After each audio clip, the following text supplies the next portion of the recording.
Hi everybody, this is a YouTube video, and what you're about to watch is a compilation of Instagram stories that I posted the day after I shared a moment of my chronic health issue flare-up. I had shared on my story something I was going through with my skin, and it was flaring up really bad to the point where I couldn't lay down or have any fabric or anything touching my body because it would trigger this like neurologically insane itch.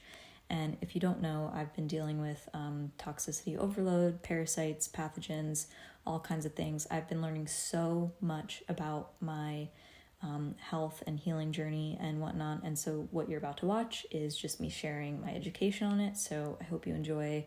It's a different format than usual, but it works. There's a lot in here, so yeah. My mom ordered me a tie-dye shirt from Amazon, and I am a sucker for neon and tie-dye, and so I'm just enjoying wearing it because she has one and I loved it, and she got me one. But I made a question post thing because I got a lot of responses and some people were curious, and I know that what I'm dealing with is something that is not very commonly talked about or understood, and that is because in the conventional medicine world, the things that I'm dealing with, which include heavy metals and toxicity and parasites, a lot of those things don't even show up on standard or even like expensive blood tests. It's really tricky to like isolate these things. And so I'm working with a woman who's intuitive and uses muscle testing to kind of identify what's going on. And so basically, in essence, what I'm dealing with is, like I said, toxin overload and parasites. And the thing about parasites is that they eat neurotransmitters, so they cause neurological symptoms. And so depending on how active they are in my body, what time of month it is, because that influences their activity levels, the life or death cycle that they're in, because they lay eggs, and sometimes it takes many life cycles for the parasites to actually die. They eat toxins, they absorb them, and they poop them out. So they cause your body to hold more toxins. So when they poop, they basically use your body as their sewer, so it can wreak havoc. And like some days I'm out on my because I can't function because the flare-ups are so bad because of that. Parasites open the doors for pathogens. They damage the cell mitochondria, weakens the immune system, and that wakes up the dormant pathogens. I got my light on now, but the pathogens then eat the toxins, absorb them, blah, blah, blah. I started sharing about this intense health stuff when I got back from Africa because I had the worst flare-up of my life when I was there.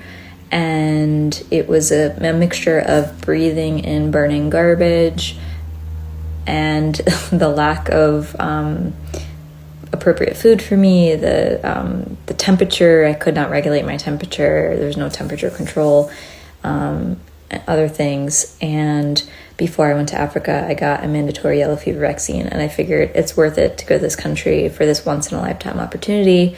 But I was wrong, and the vaccine triggered my pre-existing eczema to turn into something entirely different and spread pretty much all over my body.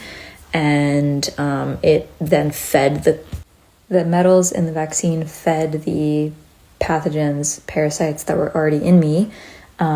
Because, like I was saying, parasites interfere with neurotransmitters, and most people have parasites and are misdiagnosed with mental health issues because, like I said, they're so tricky to isolate in a test, and they don't always show in a stool sample because sometimes they're just eggs and they haven't hatched yet, and they're good at surviving, and yeah, it's really hard to find them in a test. But like I said, I was dealing with neurological symptoms for 10 years, and I haven't shared too much on that because in the beginning, 10 years ago, when I started getting neurological symptoms that accompanied my migraines, it was few and far between. It was like a couple times a year it would happen, and then it happened more frequently, and it just evolved two very important things I forgot to mention is that pathogens, although they circulate through the blood, if they're in there for long enough, they can move out of the blood and into the organs. And now when they get lodged in the organs and the organs are struggling to clear them out because the parasites are damaging the mitochondria, which weakens the immune response and keeps you vulnerable and susceptible to these literal like succubus demon micro micro creatures inside of you, it's really hard to fight it. You see what I'm saying? It's like, it's a very, very tricky cycle, and it creates toxicity in the body, toxic overload. You have all this in your organs, and then also the mental health stuff, anxiety, depression, schizophrenia, bipolar, all of those things are commonly mistaken when parasites are what are at play eating the neurotransmitter. I know this was a lot of information, and also if there is a detail that you know and that you want to correct me on, please send me the info.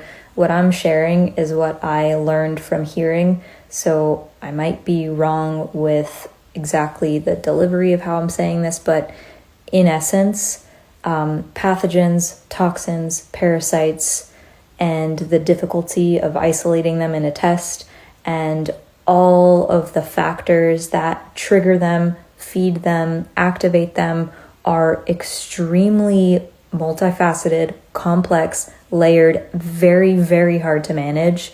And that's why my journey is up and down, because some days I'm doing good, some moments I feel good, some moments my symptoms are more and less, but I could breathe in an artificial smell and then get triggered and get knocked out the next day.